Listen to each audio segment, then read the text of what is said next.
C'est dès l'âge de 12 ans que Marie-Laure Hergibault intègre les Beaux-Arts, encouragée par ses parents. Depuis, l'art ne l'a jamais quittée.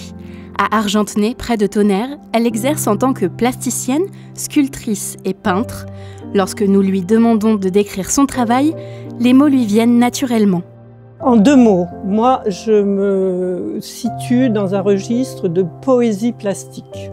C'est un terme que j'ai pris à Ernest Pignon, que j'ai rencontré, que j'ai exposé. Et quand j'entends les gens dans la forêt dire « Ah, les plumes, c'est poétique », voilà, je suis contente parce que c'est le but.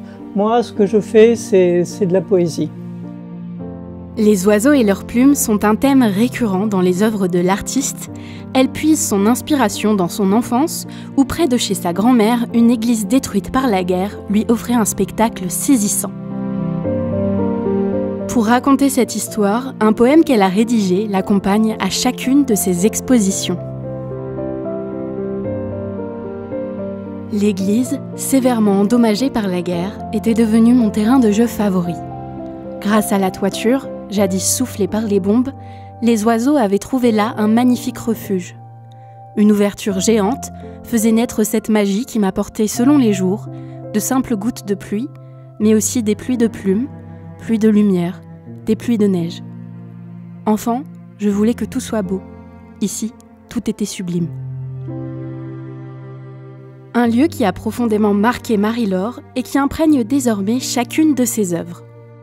Les oiseaux, les vols d'oiseaux, tout ça m'intéresse et je vais continuer dans ce registre. Aujourd'hui, Marie-Laure Hergibault poursuit sa création artistique au sein de la forêt des Géants Verts, aux côtés du sculpteur végétal Alain Bresson.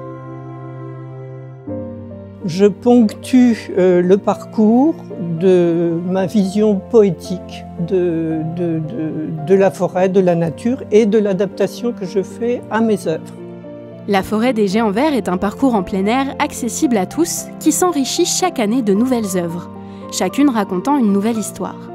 Travaillant habituellement la céramique, Marie-Laure Hergibault a dû s'adapter pour la conservation de ses créations. Les œuvres doivent résister à l'extérieur et donc je prends de la moustiquaire qui peut subir toutes les intempéries et puis je travaille avec du silicone qui lui résiste aussi à la pluie. Voilà. Les beaux jours ont montré le bout de leur nez.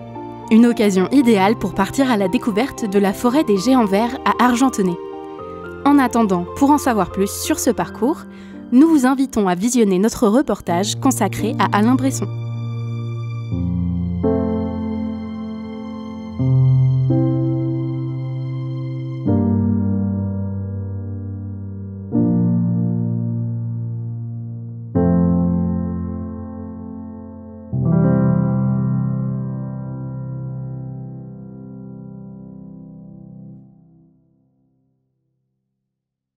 Vous cherchez un lieu ouvert à tous pour fabriquer le monde de demain?